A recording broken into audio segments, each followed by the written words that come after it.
ଯୌନ ରାକ୍ଷସ ସାଜିଲା ପଡ଼ୋଶୀ ସାଜିଲା ନର ରାକ୍ଷସ। ନିଜ ଯୌନ ଲାଳସା ପୂରଣ କରିବା ପରେ ବୃଦ୍ଧାଙ୍କୁ ପଥରରେ ଛେଚି କଲା ହତ୍ୟା। ଏଭଳି ଲୋମଟାଙ୍କୁରା ହତ୍ୟାକାଣ୍ଡ ଘଟିଛି ଉଦଳା ଥାନା ଅମ୍ବିକାଦେଇପୁର ମାହାଲିସାହି ଗ୍ରାମରେ। ମୃତକ ରାଇବାରୀ ସିଂ ଏକୁଟିଆ ରହୁଥିବା ବେଳେ ଆଜି ସେ ଘରେ ଥିଲେ। ଅପରାହ୍ନରେ ପଡ଼ୋଶୀ ରଘୁ ହେମ୍ବ୍ରମ ତାଙ୍କ ଘରେ ପଶି ବଳପୂର୍ବକ ତାଙ୍କୁ ଦୁଷ୍କର୍ମ କରିଥିଲା। ଦୁଷ୍କର୍ମ କରିବା ପରେ ସେ ପଥରରେ ଛେଚି ହତ୍ୟା କରି ଘଟଣାସ୍ଥଳରୁ ଫେରାର ହୋଇଯାଇଥିଲା। ସ୍ଥାନୀୟ ଲୋକେ ଘଟଣା ବାବଦରେ ଜାଣିବା ପରେ ଏନେଇ ପୋଲିସକୁ ଖବର ଦେଇଥିଲେ। ଖବର ପାଇ ଉଦଳା ପୋଲିସ ଘଟଣାସ୍ଥଳରେ ପହଞ୍ଚି ତଦନ୍ତ ଆରମ୍ଭ କରିବା ସହିତ ସାଇଣ୍ଟିଫିକ୍ ଟିମ୍ ସହାୟତାରେ ତଦନ୍ତକୁ ତ୍ୱରାନ୍ୱିତ କରିଛି।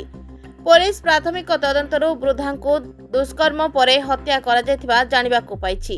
ସେପଟେ ଅଭିଯୁକ୍ତ ରଘୁ ହେମ୍ବ୍ରମଙ୍କୁ ପୋଲିସ ଗିରଫ କରି ତଦନ୍ତ ଜାରି ରଖିଛି। मंगल सिंह से तार झीर झी जई मु से रघु मुर्मू ना किस मु जानी एते सी मारिदे पथर छेचिकी बड़का करके पथर गुड़ा अच्छी पैंट गुड़ा छाड़ देकी जाइंट प्रमाण अच्छी हाथ रक्त लगी।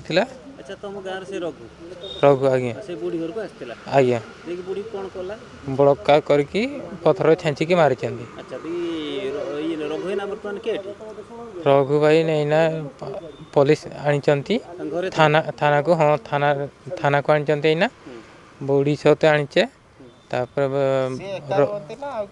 एका रुहती सी एका रुहती आम घर खाई पीकी जाती नने से मामू घर को जाकि खाई पीकी आसिकी से घरे रुहती सही।